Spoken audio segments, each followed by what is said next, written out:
Testing, testing. Still way too loud. Dang it, Jamie. Can you please come get Ellie? Okay, let's try this again. You're listening to The Neurodivergent Nurse, and I'm your host, Jamie. I'm a registered nurse who has ADHD. On this podcast, we will talk all things ADHD. I'm really just beginning to learn about this diagnosis and how to navigate through it. But I am so excited to take you on this messy and raw journey with me so that we can learn together. So let's get started. Hello, all of my neurodivergent friends. Did you miss me? Because I certainly missed you, each and every one of you. If you're listening to this podcast, then I assume that you really enjoy podcast, and therefore you know that hosts often take times between seasons.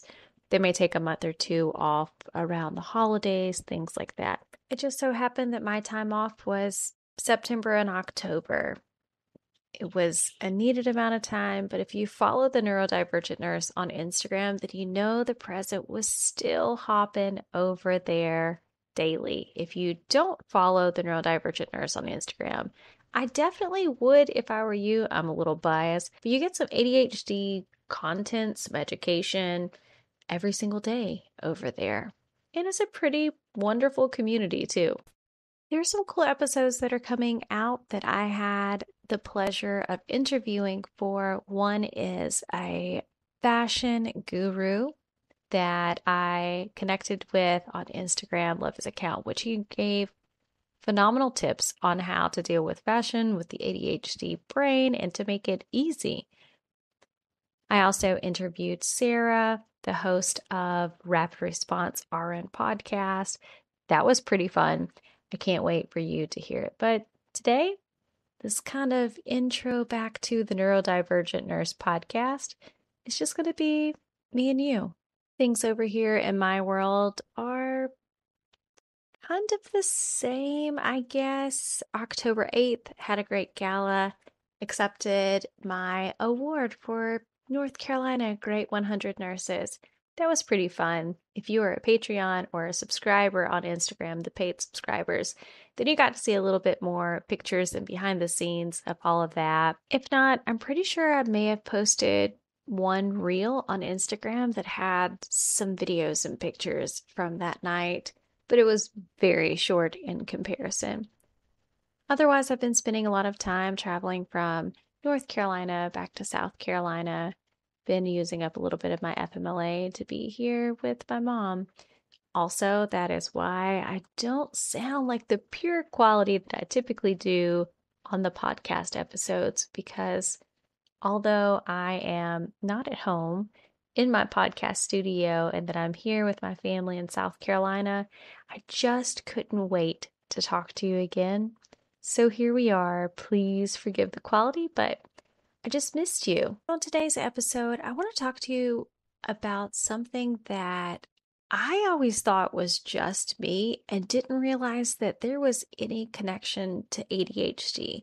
And the more and more that I began talking to other people that are part of the neurodivergent community, I found that this is a common thread for so many of us. I always felt like I was an old soul growing up, but now I am 38 years old. I'm sitting here creeping close to 40, and I still feel like I'm in my mid to late 20s.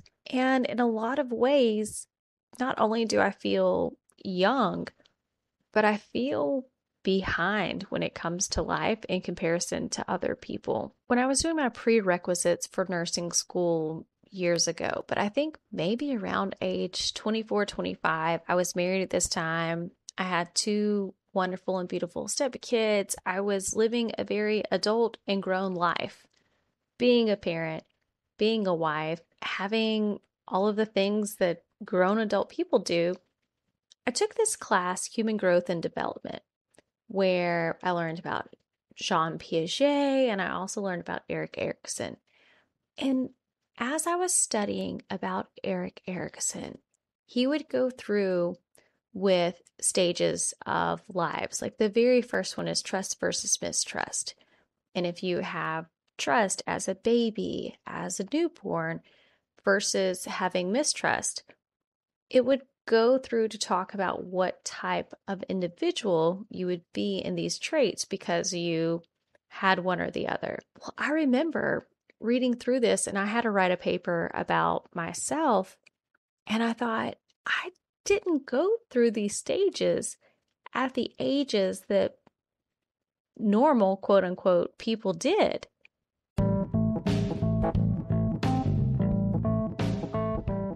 Let me ask, do you like this show? Are you thinking that maybe you would like to make your own podcast? Well, let me tell you about Anchor. Number one, and the most important thing, it's free. There's creation tools that allow you to record and edit your podcast right from your phone or your computer. Now, you can even add any song from Spotify directly to your episodes. The possibilities really are endless for what you can create, and whether it's music analysis, your own radio show, or something the world has never heard before. Anchor will distribute your podcast for you so it can be heard on Spotify, Apple Podcast, and so many more. You can make money from your podcast with no minimum listenership. It's really everything that you need to make a podcast all in one place. Be sure to download the free Anchor app or go to anchor.fm to get started. This episode is brought to you by delicious Bear Snacks. Between cryotherapy, goat yoga, and smoothies made with things you can't even pronounce, wellness can feel a bit complicated. But there's a simpler way to wellness. Bear Snacks. They're a tasty, crunchy snack made simply of apples. With Bear Snacks, less is more. Buy Bear Snacks now at most grocery retailers nationwide.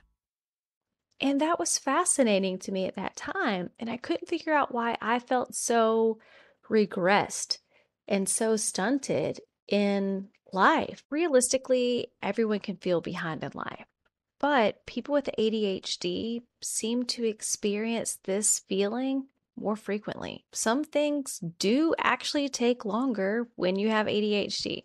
For example, if you are at college, you may take fewer classes per semester, which means graduating 1 or 2 years later than non-ADHD students. Or you could be like many of us, and you have no idea at the age of 17, 18 what you want to do for the rest of your life. Go to college if you do. Can't figure out what you want to do. So then you take a break and then end up going back to college. That's only one way in which our ADHD brains causes us to kind of hit the pause button and to do things later. Now, certain skills don't come automatically to people with ADHD, and it takes time to learn the ADHD friendly how-tos. Learning one skill might cause you to press pause in another seemingly unrelated area of your life. For example, if your home is super cluttered, you might decide to stop dating until you've mastered housekeeping skills. If you want to feel proud to invite someone over to your place and not just mortified, you may hone in and develop those skills before you actually get out there and start becoming close to someone that you want to take back home. Now, some skills can help a lot of areas in your life, yet take time to learn and master, like communication skills. They help you perform well in job interviews, on dates, and they improve the quality of relationships with your friends and family. Having ADHD means it's very hard to stay motivated and perform well in a job that doesn't work with your strengths and keeps your interest. It can take time and a bit of job hopping until you find a career that is a good fit for you. This can be really frustrating when friends are getting promoted and you're still in a starting position. Now, let's also be realistic. While some things do take you longer, remember, that's only half the picture. There are some things that you can do so much faster than other people. Like, think of unique, creative, and inventive ideas. You can problem solve like no one's business. You can see how things could operate more effectively. You can see improvements that other people may never even think of. I always love bragging and pointing about my ingenuity. I'm not the only one. Those of us with ADHD, we are wonderful when it comes to creating things. We can also perform certain tasks in record-breaking time.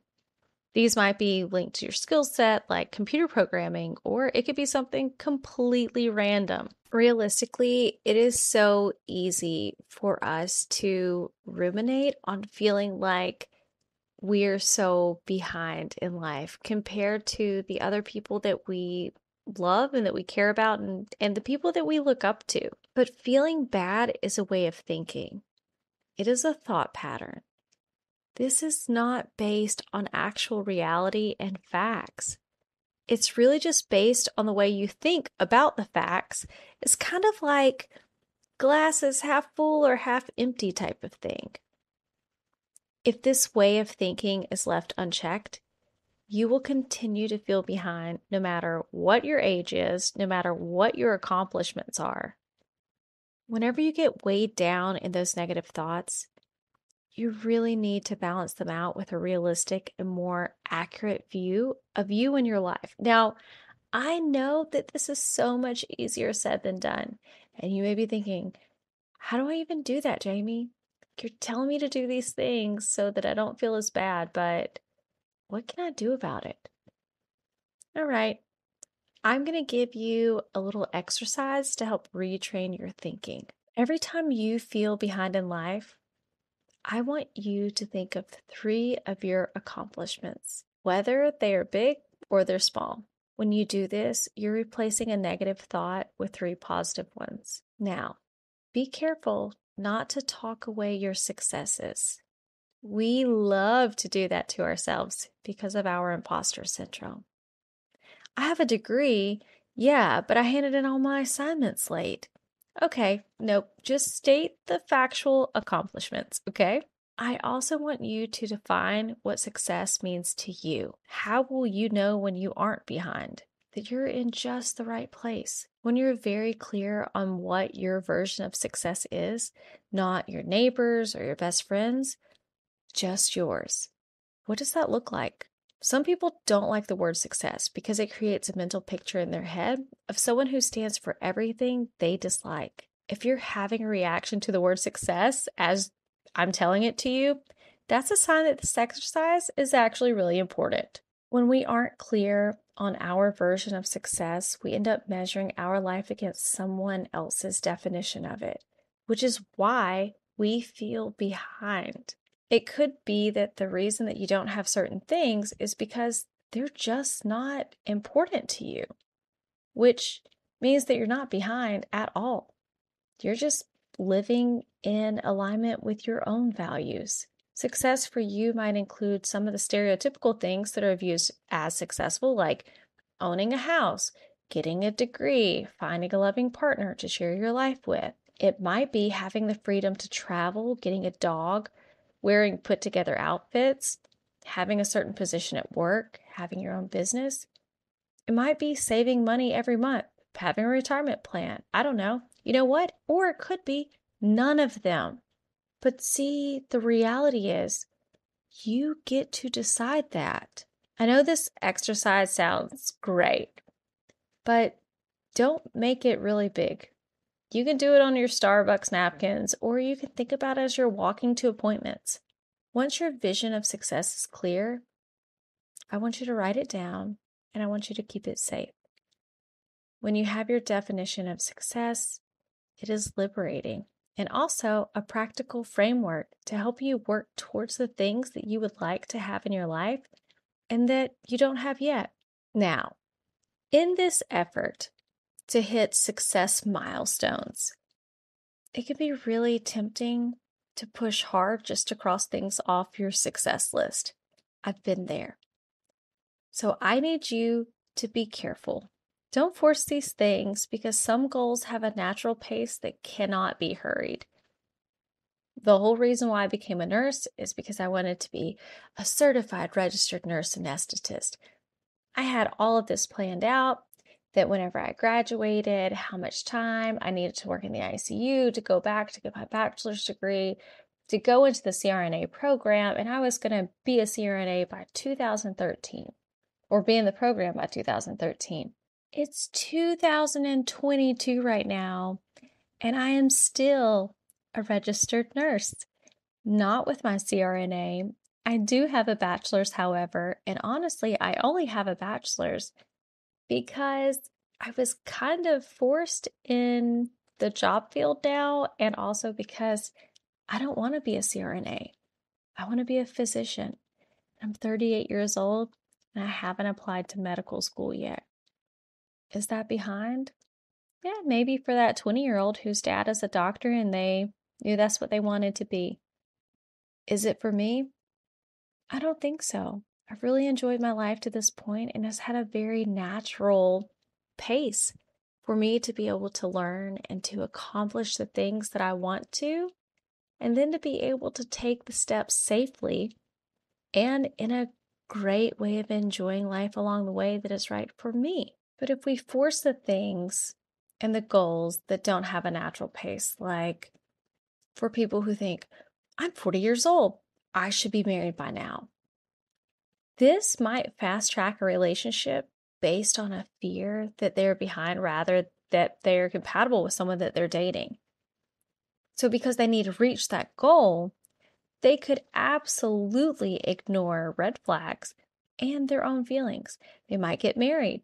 So technically, they aren't behind anymore, but they are faced with a whole new set of problems that come with a very unhappy relationship. So let's talk about these actions. 1, define what success is for you. 2, every time you feel behind, think of 3 of your accomplishments. 3, if you feel envious of others, use that as a signpost that they have something that you would like to have in your life. 4, what takes you less time? And what does that tell you about what you're good at and what you really enjoy? So I'm curious, have you felt behind? And I want you to tell me what has helped you to feel like you were in exactly the right place right now. If you would like to contribute to this podcast, you can go to patreon.com/The Neurodivergent Nurse, where you can get exclusive bonus episode, script of the show prior to the release, uncut video interviews of the guest, input on upcoming shows and ideas, and even more. Also, be sure to follow The Neurodivergent Nurse on Instagram and TikTok. And if you enjoyed today's episode, be sure to share it with someone that you think could also benefit from The Neurodivergent Nurse. And go ahead, while you have time and while you're thinking about it, and rate it and leave a review 5 stars on your favorite listening platform so that other people can find the show easily as well. And I hope you have a wonderful week, and I can't wait to talk to you again.